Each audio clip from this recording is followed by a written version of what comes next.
Este es el día que hizo el Señor, alegrémonos y regocijémonos en él. Aleluya, aleluya, aleluya, aleluya, aleluya, aleluya, aleluya, aleluya, aleluya. El Señor esté con ustedes. Evangelio de nuestro Señor Jesucristo según San Lucas. Los discípulos que retornaron de Emaús a Jerusalén contaron lo que les había pasado en el camino y cómo habían reconocido a Jesús al partir el pan. Todavía estaban hablando de esto cuando Jesús se apareció en medio de ellos y les dijo: «La paz esté con ustedes». Atónitos y llenos de temor, creían ver un espíritu, pero Jesús les preguntó: «¿Por qué están turbados y se les presentan esas dudas? Miren mis manos y mis pies, soy yo mismo. Tóquenme y vean. Un espíritu no tiene carne ni huesos, como ven que yo tengo». Y diciendo esto, les mostró sus manos y sus pies. Era tal la alegría y la admiración de los discípulos que se resistían a creer. Pero Jesús les preguntó: ¿tienen aquí algo para comer? Ellos le presentaron un trozo de pescado asado. Él lo tomó y lo comió delante de todos. Después les dijo: cuando todavía estaba con ustedes, yo les decía: es necesario que se cumpla todo lo que está escrito de mí en la ley de Moisés, en los profetas y en los salmos.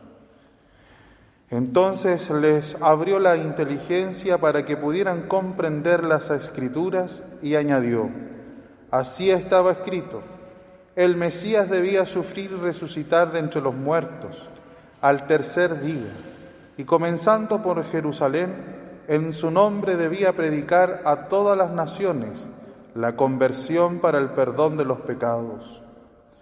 Ustedes son testigos de todo esto. Palabra del Señor.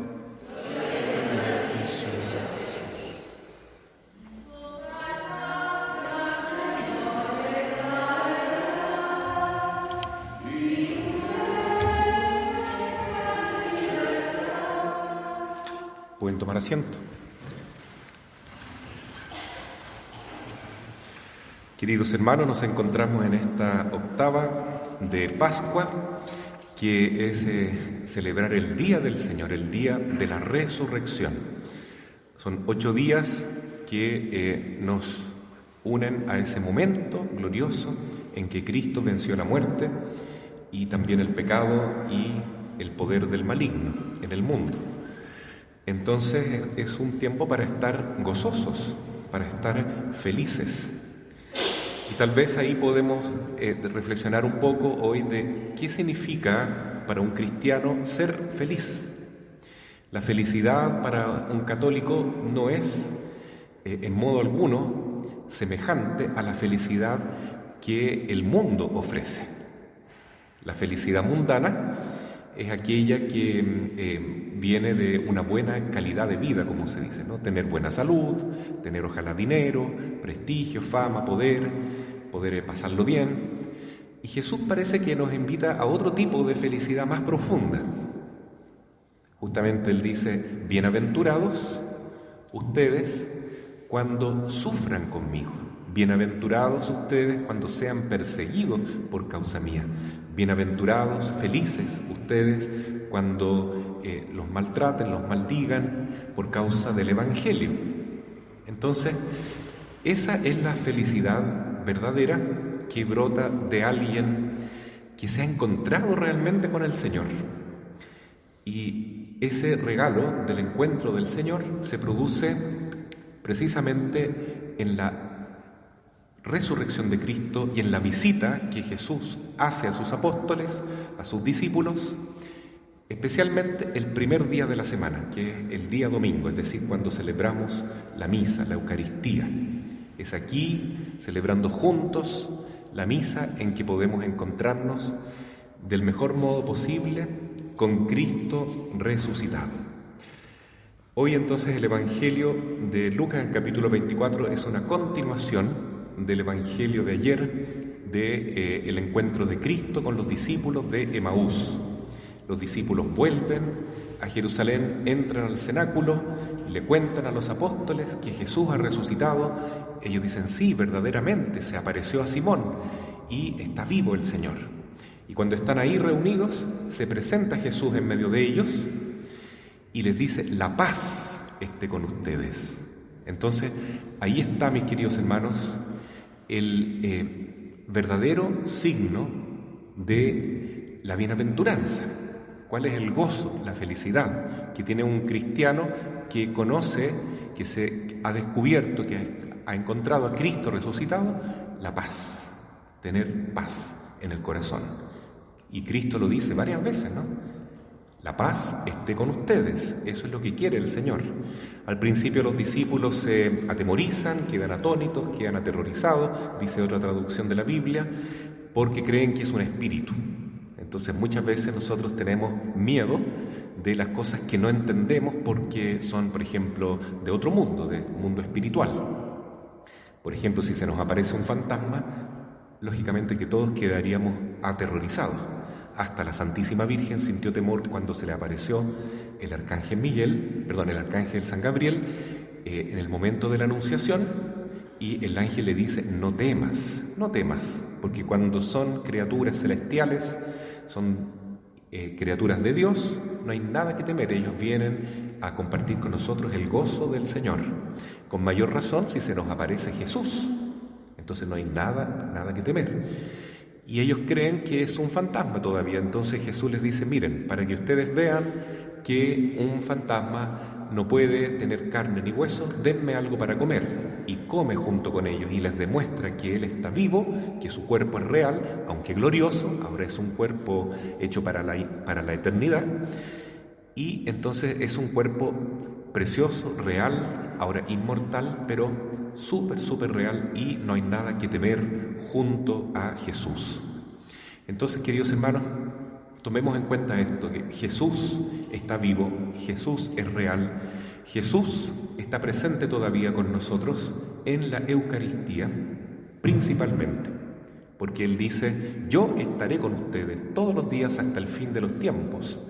Y esa presencia privilegiada que tenemos los católicos es en la Santa Misa, porque verdaderamente Él está presente en el cuerpo y sangre consagrado, ¿no es cierto?, en el momento de la liturgia eucarística, y está presente el Señor en su cuerpo, su alma, su humanidad, su divinidad, totalmente presente el Sagrado Corazón de Jesús, la persona entera de Jesús está con nosotros. Qué cosa tan linda, qué milagro tan grande ha hecho el Señor de estar no solo espiritualmente con nosotros, sino que físicamente, materialmente, en su cuerpo glorioso.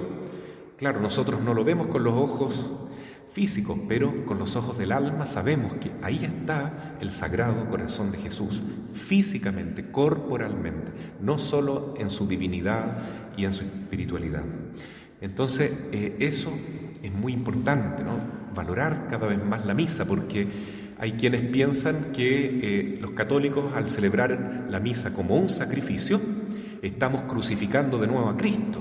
Lutero dijo esa barbaridad, por ejemplo, y eso es totalmente hereje, no tiene nada que ver. El sacrificio de Cristo se realizó una sola vez, el Viernes Santo, y lo que hacemos nosotros en la misa es actualizar ese misterio de la muerte amorosa de Cristo por nuestra redención. Es un solo sacrificio en la cruz que se actualiza, es como que nosotros entramos en una maquinita del tiempo acá en la misa y presenciamos a Jesús sacrificándose por nosotros aquel Viernes Santo a las 3 de la tarde cuando entregó su espíritu al Señor. Pero aquí en la misa está así Cristo, vivo, resucitado, está presente el Señor, está con nosotros. Entonces eso es lo que realmente nos da gozo, nos da alegría. saber que el Señor camina a nuestro lado y Él quiere que ese sagrado corazón que se consagra en cada misa esté presente en nuestra vida y en nuestro propio corazón. Y en eso consiste entonces la vida de un cristiano, sentir ese gozo de vivir en Cristo, de estar en el Espíritu Santo. Luego, entonces, también hay que entender en esta liturgia de hoy lo que dice el libro de los Hechos de los Apóstoles, en el capítulo 3, que es un discurso, una homilía, una prédica que hace San Pedro, ahí a la puerta del templo, después que ha sanado a un paralítico. Recuerdan ustedes que hemos escuchado que el apóstol Pedro le dice al paralítico que le pide limosna: yo no tengo plata ni oro, pero lo que tengo te lo puedo dar. En el nombre de Jesús de Nazaret, levántate y camina. Mucho mejor que la plata y todo el oro del mundo, poder recuperar la salud, ¿no es cierto?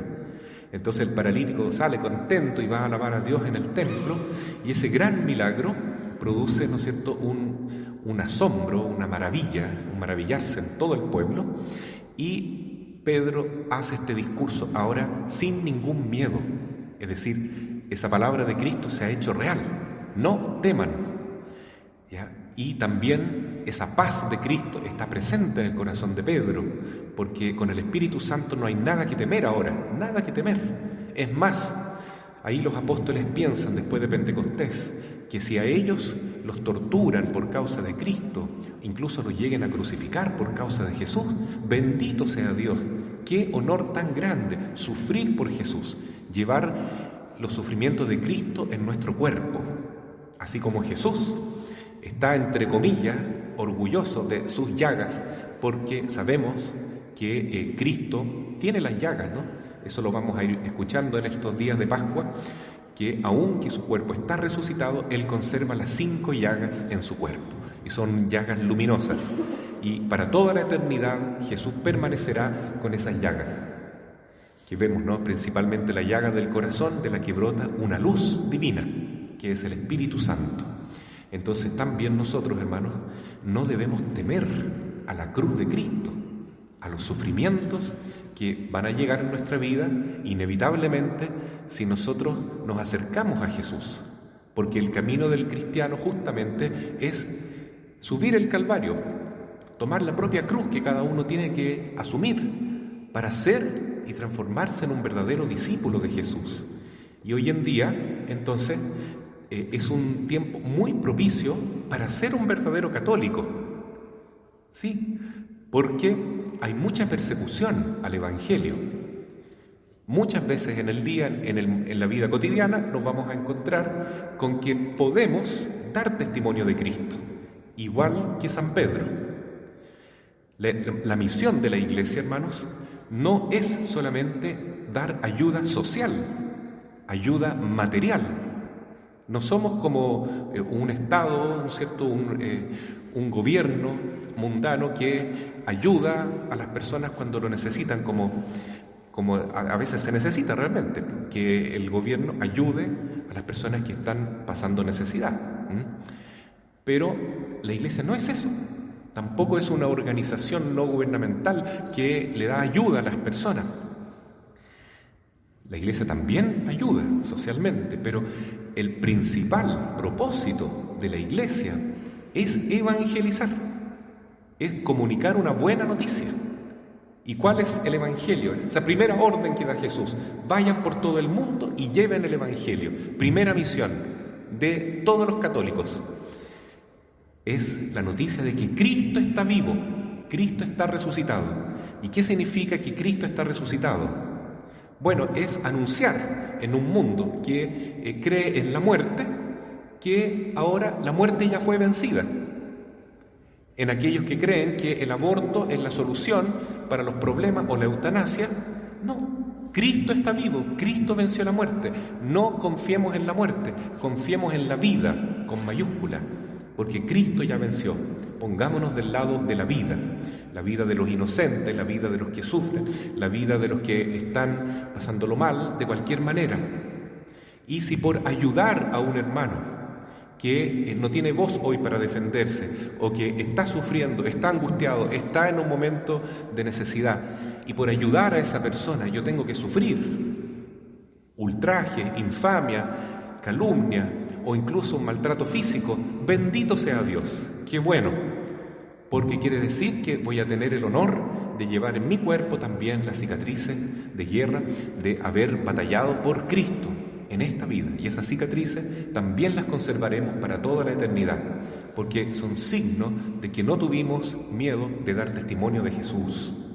Y esa es la paz que siente un cristiano de verdad, esa es la paz que Cristo nos quiere dar. No tengan miedo, es porque el Espíritu Santo ahora vive en nosotros y nada podemos temer, ni a la muerte, ni al maltrato que nos puede dar el mundo, ni a los ataques del demonio, ni a las enfermedades del cuerpo, ni a las mismas tentaciones que tenemos, porque con la gracia de Dios las podemos sobrellevar. Entonces no teman, tengan gozo, tengan paz. Y también el Señor les da el regalo de entender. Dice hoy día el Evangelio, que es muy rico, que el Señor les abre su entendimiento, no les abre la mollera, como se dice esto, para que entiendan las Escrituras y comprendan que verdaderamente Él tenía que resucitar y que vivir en Cristo es lo mejor que nos puede pasar. Y ahí se dan cuenta de qué es ser un verdadero discípulo y cuál era la verdadera misión del Mesías y de todo cristiano, por tanto, que es tomar la cruz para que muchos hermanos se puedan salvar, muchos pecadores se puedan convertir, partiendo por nosotros mismos, todos somos pecadores, pero especialmente aquellos que no conocen a Jesús en modo alguno, o que viven muy apartados y que creen que ya no tienen esperanza de conversión, especialmente por ellos Jesús dio la vida. Y ahí estamos nosotros, como representantes de Cristo, para ir al encuentro de todos aquellos que están entregados a esta cultura de la muerte, del relativismo, donde ya no hay esperanza de verdadera felicidad o de una trascendencia, de una vida eterna, que Dios se entregó en la cruz especialmente por ellos, por aquellos que menos esperanza tienen. Fue en los primeros que Jesús pensó. No he venido a buscar a los justos, sino a los pecadores. Entonces, por eso Pedro ya no tiene miedo y comunica su mensaje, evangeliza. Y entonces, mis queridos hermanos, esa es la gran tarea que tenemos. Es cierto que ese día se convirtieron 3.000 personas y ellos se llenaron de alegría. Es cierto que a veces uno predica y parece que está hablando en el desierto y nadie se convierte aparentemente, pero no importa. Tenemos que hacer lo posible para glorificar a Jesús resucitado con nuestra vida, con nuestro testimonio, con nuestro mensaje. Sigamos entonces viviendo este tiempo gozoso de la Pascua del Señor, que no es una noticia para solucionar nuestros problemas humanos, materiales, de este mundo que pasa, sino una noticia mucho mejor todavía. Es para poder ya anticipar la vida eterna en este tiempo. Claro que eso significa también abrazar la cruz, amar la cruz, porque así estaremos abrazados y amando al crucificado. Así sea. Amén.